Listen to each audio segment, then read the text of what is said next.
Good morning, students. How are you? I think all of you are fine and safe at home. Uh, so today we continue our first chapter of political science, Constitution, why and how, and the philosophy of the Indian Constitution. This topic we also read in 9th class, and you all are aware about the Constitution, what is Constitution, why we need it, and what is the main features of Indian Constitution, and why Indian Constitution is unique from the other nations' constitution. A constitution. So today we start our topic, a unique features of Indian Constitution. A constitution is a written set of laws and fundamental principles to develop a relationship between the people and the government, which comprise the number of articles about the states. ठीक है बेटा, ये आपको पता चल गया। ये एक आर्टिकल होता है, एक रिटन डॉक्यूमेंट होता है जिसमें फंडामेंटल प्रिंसिपल्स होते हैं किसी है ना कंट्री के लिए, और इसमें बहुत सारे आर्टिकल्स होते हैं जो गाइडलाइन होती है हमारी स्टेट्स एंड गवर्नमेंट्स के लिए। ठीक है। Why do we need a constitution? To provide a set of basic rules allow minimum coordination amongst the numbers of society. First इसका ये काम होता है कि ये बेसिक रूल होते हैं। बेसिक आप समझते हो कि मैथ्स में बेसिक अगर आपका क्लियर है तो आप अच्छा मैथ्स कर लेते हो, तो इसी तरह से बेसिक रूल अगर अच्छे हैं हमारे कंट्री के तो क्या होता है, लॉ एंड ऑर्डर और डिफरेंट जो इंस्टीट्यूशंस होते हैं उसको हम अच्छे से गवर्न कर सकते हैं, उनको कोऑर्डिनेट कर सकते हैं। To specify how the government would be constituted and who has the power make decision in society। ये स्पेसिफाई करता है कॉन्स्टिट्यूशन कि गवर्नमेंट कैसे बनेगी और वो पावर मेकिंग डिसीजन जो है ना, डिसीजन मेकिंग पावर जो है वो सोसाइटी में किसके पास होगी। ठीक है। देखिए बेटा कि जो भी हम लोग इलेक्टेड गवर्नमेंट होती है, हमें पता है कि पावर उसके पास होती है जिस पार्टी के पास मेजोरिटी होती है, बट वो जो पार्टी होती है वो डिक्टेटर नहीं बन जाती है, उसको भी एक कॉन्स्टिट्यूशन के लिमिट में रहकर काम करना पड़ता है। ठीक है। कुछ हमारे फंडामेंटल लॉज हैं जिन्हें जो पार्टी आती है, जो न्यू पॉलिटिकल पार्टी विन करती है, जिसको पावर देती है हमारे सिटीजन, बट वो भी किसके अंडर में वर्क करती है, इन लॉज के जो हमें कॉन्स्टिट्यूशन प्रोवाइड करता है। ठीक है। To lay some limitation on government power and guarantees rights of citizen, वो मैंने अभी आपको बताया कि उसकी पावर्स को लिमिट करता है और सिटीजन्स के जो राइट्स हैं उनकी गारंटीज ये देता है। 6 फंडामेंटल राइट्स हैं। आप लोगों को पता है कौन कौन से 6 फंडामेंटल राइट्स होते हैं। Number one right to freedom, right to equality, right against exploitation and right to educational and the cultural वो एंड राइट टू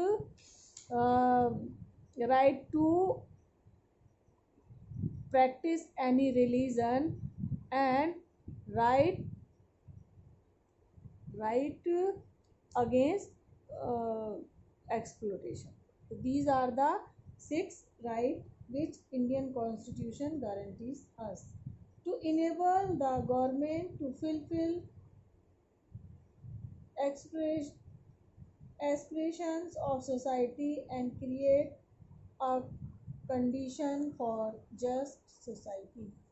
फिर इसका ये वर्क मेन होता है कि गवर्नमेंट जो है वो उनकी एस्पिरेशंस को पूरा करे एंड ऐसी कंडीशन उन्हें प्रोवाइड करे जो सोसाइटी के लिए ज़रूरी होती हैं। टू इट मीन्स बेटा कि जो गवर्नमेंट होती है वो इनके लॉ के अकॉर्डिंग वर्क करती है कॉन्स्टिट्यूशन के, बट रीज़न क्या है बेटा, अब जो है अगर मान लो कि कॉन्स्टिट्यूशन नहीं होगा या हमारे लिए कोई लॉ नहीं होगा या गवर्नमेंट नहीं होगी, तो आप 1 मिनट के लिए इमेजिन कर सकते हो कि हमारी सोसाइटी की क्या कंडीशन होगी। कोई लॉ नहीं होगा, कोई मतलब डिसाइड नहीं करेगा, किसी को चोरी करने पर कोई पनिशमेंट नहीं मिलेगी।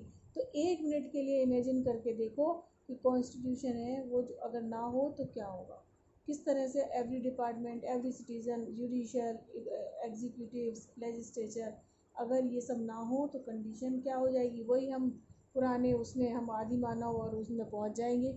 ठीक है ना, अपने है ना, हर स्टेट के अपने लॉज होंगे ये to express the fundamental identity people.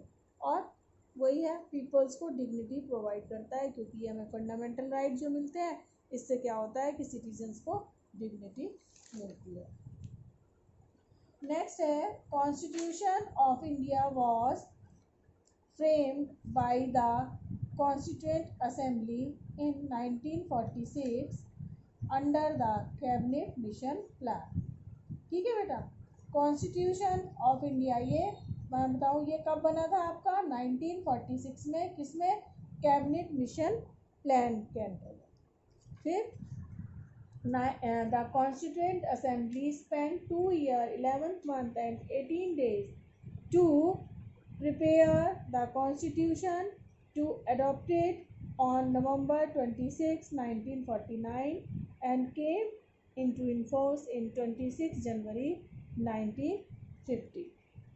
इसका जो मेन मोटिव था वो क्या था, ये इसको पूरा बनने में कितना टाइम लगा, 2 years 11 month and 18 day and prepare the constitution to adopt. ये कब बन के रेडी हो गया था, 26 नवंबर 1949 को, but came into force in 26 जनवरी 1950। ठीक है, इसका भी मैंने आपको रीज़न बताया था कि पूर्ण स्वराज जो है वो 26 जनवरी को हमने 2029 में हमने इसको किया था, इसको अनाउंस किया था, जिसकी वजह से क्या हुआ था, अनाउंसमेंट हुई थी, जिसकी वजह से हमने इसको उसी दिन अडॉप्ट किया। The constitution of India is a supreme law to be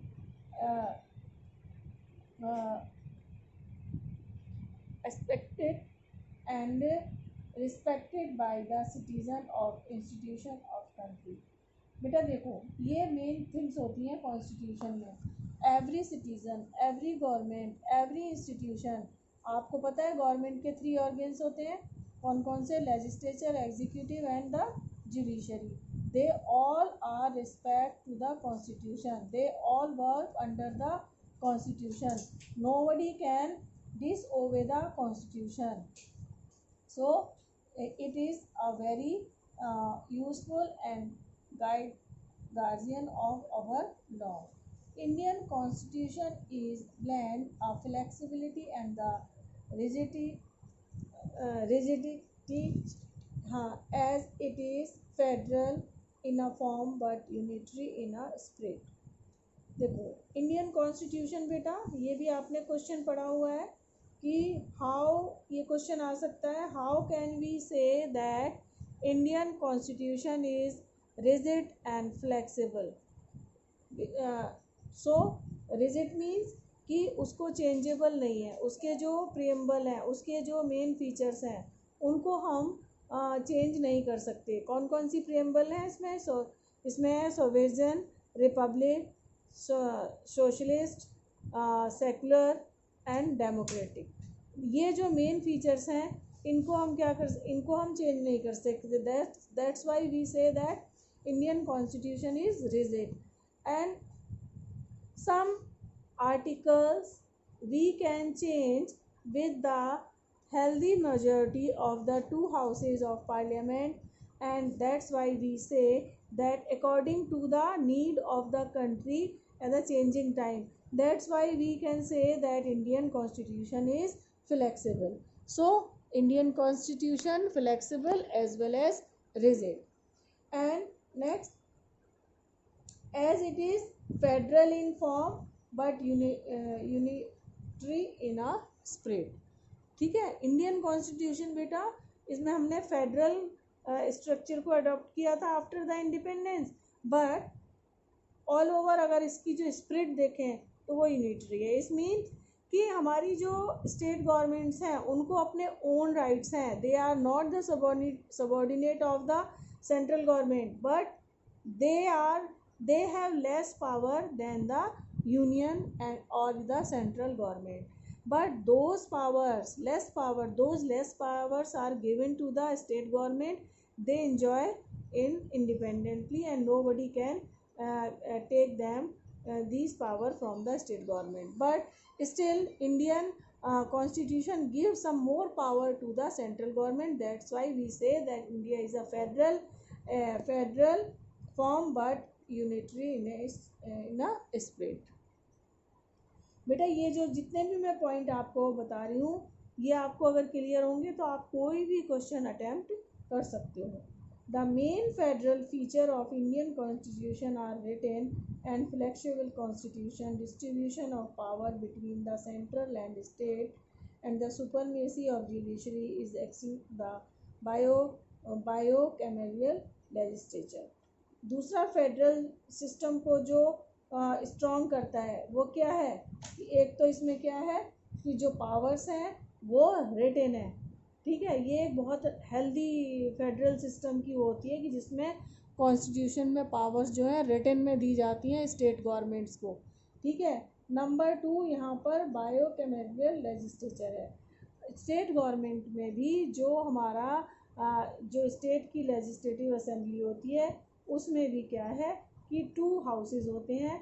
that's why we can say that it is a very strong federal system in India. The framer of Indian constitution have borrowed the number of provisions as per the suitability of the nation from the different country. बेटा जो हमारे constitution maker constituent assembly के member थे कितने थे 299. They are very learned people and they are aware what changes are happened all over the world and how the country deals the problem, and they successfully face the problems and sort out them. So the framer of Indian constitution have borrowed number of provision in the suitability of the nation from the different countries. So उन्होंने बहुत सारी चीज़ें दूसरे countries से adopt करी अपने country की क्या कहते हैं जिसको सूटेबिलिटी को देखते हुए. मतलब क्या चीज़ हमारे कंट्री को अडॉप्ट करती थी. उन्होंने फ्रांस से भी उठाया, उन्होंने आयरलैंड से भी लिया, ब्रिटिश से भी लिया, अमेरिका से भी लिया, कनाडा से भी लिया. तो जितने भी ये ठीक है बेटा आपने 10th क्लास में फर्स्ट चैप्टर पढ़ा था नेशनलिज्म इन यूरोप. तो यूरोप के अंदर जो ने चेंजेस देखे, जो रशिया के अंदर चेंजेस देखे, उन सबको अच्छी चीज़ों को अडॉप्ट करके अपने इंडियन कंडीशन एंड सूटेबिलिटी को देखते हुए उन्होंने उनको अडॉप्ट किया. So I think this is clear to all thing.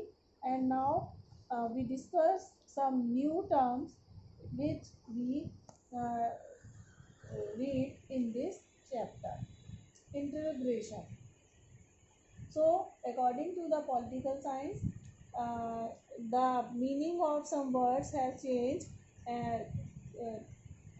It means in English subject it has different meaning, but in political science it have entirely different the meaning of these words.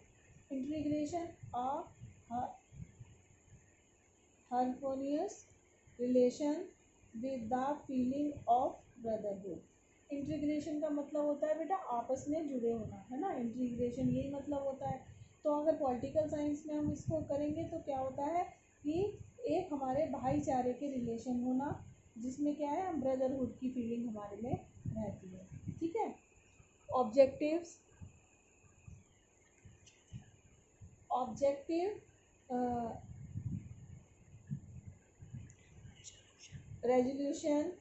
Resolution to define aim of assembly. ठीक है. ये क्या होता है कि जो resolution define करते हैं हमारी एम ऑफ असेंबली. ठीक है. And now set laws. What are laws? ये तो आप लोग क्लियर है, बट डिफाइन करना मुश्किल होता है. Sometime we know what is the meaning of this word, be aware, but when we say that define it तो ये प्रॉब्लम हो जाती है थोड़ी. तो laws a set of rules governing the administration of country to be enforced by the political authorities. So what are laws? A set of rules governing the administration of country to be enforced by political authorities. Okay, ये आपको learn कर लेने हैं सब. ये इसमें से one word question answer बहुत आते हैं. ठीक है, इसमें से. और ये आपको पता भी होनी चाहिए आपको क्या what are the meaning of sects, different groups within a country. ठीक है, सेक्शंस कह दो, उसका उसकी शॉर्ट फॉर्म है ये सेक्ट्स. ठीक है, and suppressed to prevent the express of feeling of someone. suppressed कहते हैं किसी को दबा देना. ठीक है, किसी की वॉइस को जो है वॉइस कहेंगे, या किसी भी चीज़ को सप्रेस्ड करना. इट मीन्स उसको रोकना, उसको बोलने से रोकना, उसको बाहर जाने से रोकना. इट मीन्स कि उसकी फ्रीडम को सप्रेस करना, है ना. Disparity, a lack of equality, है ना. ये होता है ना कि जो भेदभाव करना. ठीक है, पार्शियलिटी करना, है ना. नाउ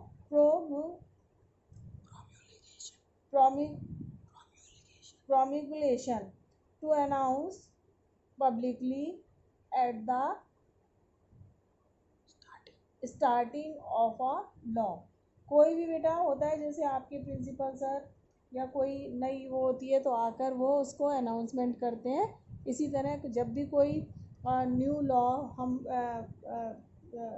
एडॉप्ट करते हैं या कंट्री के अंदर कोई न्यू होता है, जैसे कि मोदी जी आकर रात को 8 बजे जैसे हमारा हो क्या हुआ था डिमोनेटाइजेशन एंड ये अब आपका लॉकडाउन, तो ये क्या होता है प्रोमुलेशन होता है. ठीक है, अब नाउ क्या है deliberation.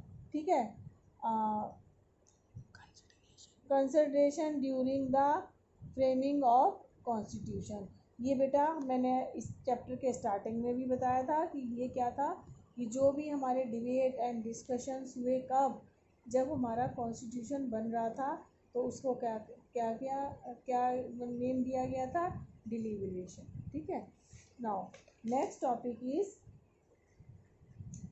Again the unique features of Indian constitution. written constitution, rule regulation and the lengthiest constitution of the world. ठीक है, ये हमारा जो इंडियन कॉन्स्टिट्यूशन है वो दुनिया के सबसे लेंदी कॉन्स्टिट्यूशंस में आता है. इसमें कितने 295 आर्टिकल्स हैं, 12 शेड्यूल्स हैं एंड 250 पेजेस हैं. ये आपको लर्न होने चाहिए बेटा. ये ऑल आपके वन वर्ड क्वेश्चन आंसर्स हैं, और आपके अगर आप कॉम्पिटिटिव एग्ज़ाम्स में बैठते हैं तो ये सब क्वेश्चन आते हैं. प्रोवाइडेड, जिसके लिए आप बाद में कोचिंग लेते हैं, ये अगर आप साथ के साथ करते चलिए.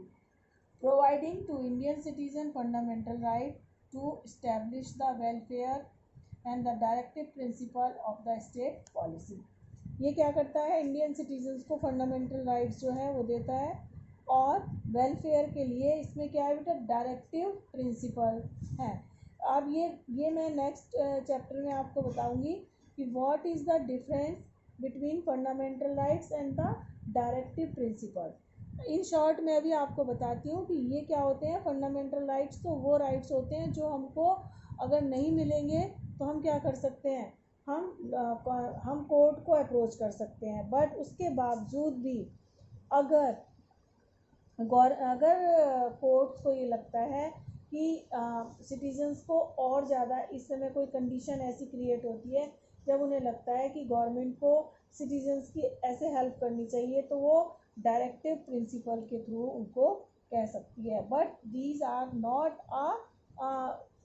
मतलब इसमें इन्फोर्स नहीं कर सकते, ये आर जस्टिबल नहीं होते. आप कोर्ट में अगर गवर्नमेंट नहीं करती है तो क्या होता है, आप कोर्ट में नहीं जा सकते उसके अगेंस्ट, जबकि फंडामेंटल राइट्स के लिए आप जा सकते हैं. Federal in structure and unity, ये मैंने अभी आपको बताया.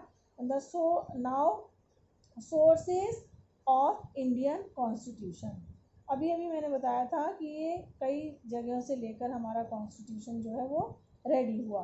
तो कहाँ कहाँ के सोर्सेस थे? The government of India act 1935, 2/3 drives by this act. Indian जो कॉन्स्टिट्यूशन है वो वहाँ इंडिया, जब ब्रिटिशर्स ने कहा था कि आप अपना एक कॉन्स्टिट्यूशन तो रेडी करके दिखाइए, किस बेसिस पे हम आपको इंडिपेंडेंट कर दें, किस बेसिस पे आप लोग चला ही नहीं पाएंगे, आप अपने आप को गवर्न ही नहीं कर सकते, आपके अंदर एबिलिटी नहीं है। तो एक उन्होंने कहा था कि आप रफ कॉन्स्टिट्यूशन जो है आप बना के दिखाइए। तो 1935 के अंदर इंडियंस ने अपना एक कॉन्स्टिट्यूशन रेडी किया। तो जो हमारा न्यू कॉन्स्टिट्यूशन जो हमने 1949 में जो रेडी किया और 1950 में जिसको हमने इनेक्ट किया, वो क्या था? वो 2/3, 3 में से 2 पार्ट्स जो है वो हमने उसमें से ही लिए थे। Provincial authority, parliamentary system, federal court and the federal system, ये सब जो है हमने इसी में से लिया था। Now which we take from the other countries, ये भी बेटा लॉन्ग क्वेश्चन आंसर्स में आता है, ये आपको रेडी करना चाहिए। ब्रिटिश कॉन्स्टिट्यूशन, ब्रिटेन के कॉन्स्टिट्यूशन से हमने क्या क्या चीज़ें ली हैं बेटा? You all are aware that we are the slaves country of the Britishers, है ना। तो ये जितने भी हमारा पार्लियामेंट है इंडिया के अंदर, जितनी भी ये बिल्डिंग है ना, हमारा जो प्रेसिडेंट हाउस है, तो ये सब क्या है? ये सब हमें ब्रिटिशर्स ने ही बनवाए हुए हैं और न्यू दिल्ली सारी उन्होंने ही डेवलप की थी। पार्लियामेंट जो है हमारा संसद भवन है, ये भी उन्हीं ने बनाया हुआ है। सो पहले क्या चेंज था कि वहाँ पर वो हमारे लिए लॉ मेकिंग करते थे according to their benefit, but after independent so mostly जो हमारा सिस्टम है वो हमने बाय किन से बोरो किया है? ज़्यादातर ब्रिटिशर्स से किया है। सो बेटा पार्लियामेंट्री सिस्टम है ना, हमारे 2 हाउसेज हैं, लोकसभा एंड राज्यसभा, ठीक है। And the idea of rule of law, rule of law है मतलब every person equal before law, ये भी हमने कहाँ से लिया है? ब्रिटेन के कॉन्स्टिट्यूशन से लिया है। लॉ मेकिंग प्रोसीजर, किस तरह से लोकसभा के में बिल जो है वो एक बिल होता है और फिर वो किस तरह से लॉ में कन्वर्ट होता है, ये भी हमने जो उसका प्रोसीजर होता है वो पूरा हमने किससे लिया है? ब्रिटेन से लिया है। सिंगल सिटीजनशिप, इंडिया के अंदर बेटा डुअल सिटीजनशिप नहीं है, बहुत सारे कंट्रीज़ के अंदर डुअल सिटीजनशिप है, जैसे कनाडा में है, पाकिस्तान में, हमारे नेबरिंग कंट्री में डुअल, वहाँ पर 2। हमारे यहाँ क्या है कि हम सिंगल सिटीजनशिप को मानते हैं। अगर आप यहाँ के सिटीज़न हो और आपने जाके कनाडा की सिटीजनशिप ले लिया है तो आपको यहाँ की जो सिटीजनशिप है वो आपकी कैंसिल हो जाएगी। Is that clear? Now single integrated judiciary, ठीक है। इंडिया के जो जुडिशल सिस्टम है ये आप जानते हो इस तरह से है, lower court, high court and the supreme court. ये क्या है? इंटीग्रेटेड है। पहले आप लोअर कोर्ट में जा सकते हो, then high court and the supreme court, but जो सुप्रीम कोर्ट का डिसीजन है वो फाइनल डिसीजन होता है, वहाँ से आप नीचे नहीं आ सकते। अगर वहाँ आप हार गए हो तो नीचे नहीं आते, तो दे आर इंटीग्रेटेड। सेकंड है यूनाइटेड स्टेट कॉन्स्टिट्यूशन, वहाँ से हमने यूएसए से क्या लिया? चार्टर ऑफ फंडामेंटल राइट्स, ये बेटा फंडामेंटल राइट्स जो हमने यूएस के कॉन्स्टिट्यूशन से लिए हैं। Power of judicial review and the independence of judiciary system, बेटा यूएसए भी एक हेल्दी डेमोक्रेटिक कंट्री है, सबसे सक्सेस डेमोक्रेसी यूएस के अंदर है। और वहाँ से हमने क्या लिया है? हमारी जो इंडिपेंडेंट जुडिशरी है ये बेटा एक 3 तो ये पिलर होते हैं, ठीक है। अगर जुडिशली इंडिपेंडेंट नहीं है तो आप डेमोक्रेसी की इमेजिन भी नहीं कर सकते, ठीक है। And the preamble of constitution, ये भी हमने कहाँ से? प्रीएम्बल में कई बार आपसे डिस्कस कर चुकी हूँ, जो हमारी इंडियन कॉन्स्टिट्यूशन में है ना, डेमोक्रेसी, सोशलिज्म है ना, republican, secularism and the secularism है ना, and the Irish constitution providing for the guidelines to the state, जो है ना इसमें आयरिश जो कॉन्स्टिट्यूशन है उसमें गाइडलाइंस दी गई हैं स्टेट्स के लिए। इंक्लूड डायरेक्टिव प्रिंसिपल फॉर्म, ये भी हमने जो अभी मैंने आपको बताया था कि फंडामेंटल राइट्स की तरह, फंडामेंटल राइट्स तो हमने लिए हैं कहाँ से, यूएस से, और डायरेक्टिव प्रिंसिपल्स कहाँ से लिए हैं, आयरिश उससे। Now the French constitution, French revolution बेटा फर्स्ट नॉक था किसके लिए, डेमोक्रेसी के लिए। फर्स्ट टाइम लोगों को अवेयर हुए कि वी आर इक्वल है, we also want some freedoms and the fertility. तो ये हमने लिया फ्रेंच प्लेस, ये तीनों हमने, equality, fertility and the liberty. And the Canadian holding together the Indian, India में जो सेंट्रल गवर्नमेंट है वो थोड़ी ज़्यादा पावरफुल है, बल्कि कई कंट्रीज़ के अंदर क्या होता है, जैसे यूएसए में क्या है, दो both are equal, state and central government have a equal power, but in India ये हमने कनाडा से लिया, और क्या है यहाँ पर, central government has a more powerful than the central government, ठीक है। Now we come on the German constitution. बेटा एक हमारे कॉन्स्टिट्यूशन में एक प्रोविज़न है कि इमरजेंसी प्रोविज़न, इमरजेंसी मीन्स कि बेटा अगर कोई इमरजेंसी है, like a war, like a natural disaster and और XYZ है एपेडेमिक, ठीक है।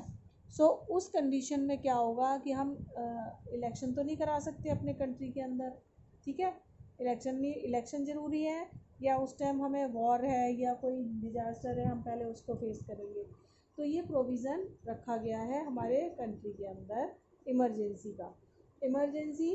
और ये जो राइट है ये हमारे उसमें प्रेसिडेंट के पास होता है।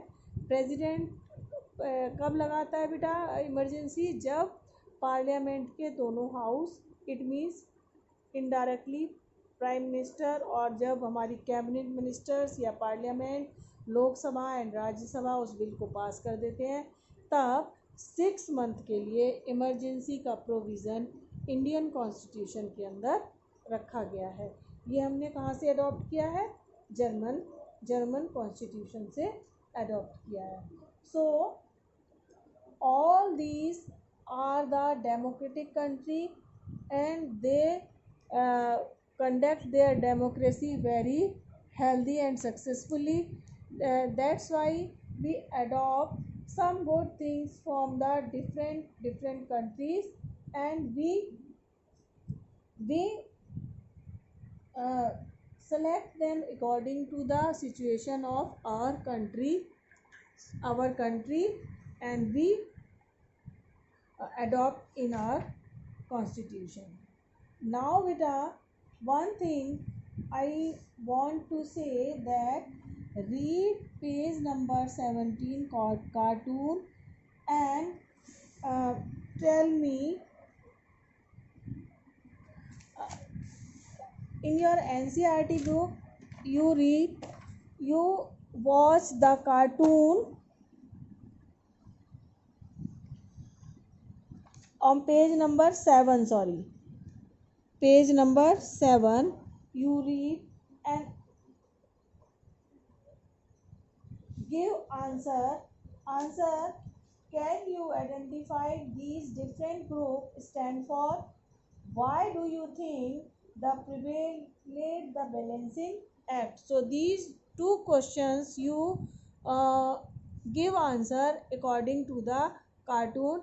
In just below you read what is write down in below of cartoon, and you got your answers according which I have given you to, because every time 5 marks question coming to cartoon based from your examination. Have a nice day.